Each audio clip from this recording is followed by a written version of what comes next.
The philosophy behind Instagram loyalty testing. He said, "You still be doing loyalty tests?" I said, "How old is she?" He said, 19, turning 20 soon. I sent her a little gym selfie. She laughed. She said, "Yummy."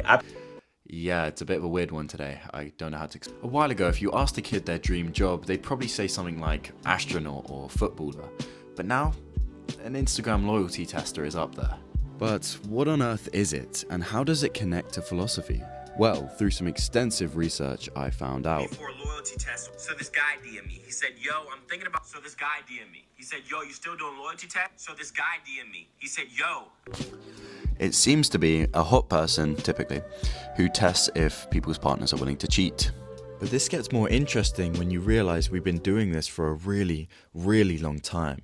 There's a book called Don Quixote, and it's widely regarded as the first modern novel written around 1600. It's really an adventure philosophy book, which makes it interesting to find a loyalty test in it.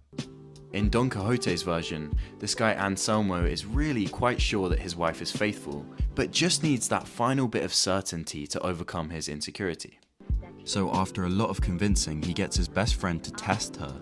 Of course, the best friend and his wife actually hit it off, and he basically orchestrates his own heartbreak, all because he was looking for proof. We all obsess over proof. In every crime show you've watched, in every school science practical you've done. Without definitive evidence, the results you get are meaningless and untrustworthy. But what if proving something can actually ruin it? Kierkegaard thought so. Imagine the most Christian person you possibly can, and then times that by 1,000. He liked Christianity so much, he broke off his engagement to write more about it. He thought that without risk, there can be no faith. Loads of people care about arguments for God's existence. Kierkegaard is not one of them. In fact, if he had been offered a chance at the cold hard proof that God existed, I wouldn't be surprised if he said, "No thanks, I'm good."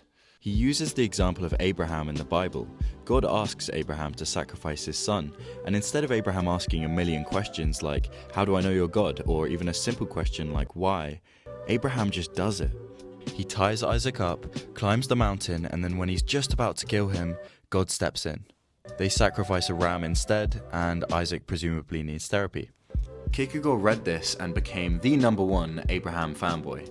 For him, it confirmed that proof can never replace belief, and that you can only show meaningful trust when you embrace uncertainty. When Anselmo convinced his friend to loyalty test his wife, he was expressing a fear of uncertainty. That same fear that apparently drives people to paying loyalty testers. We've shown uncertainty plays a big part in trust, but it's also just natural. It's 100% unavoidable. At one point or another, you're going to have to stop testing and start trusting, something which Anselmo may have missed.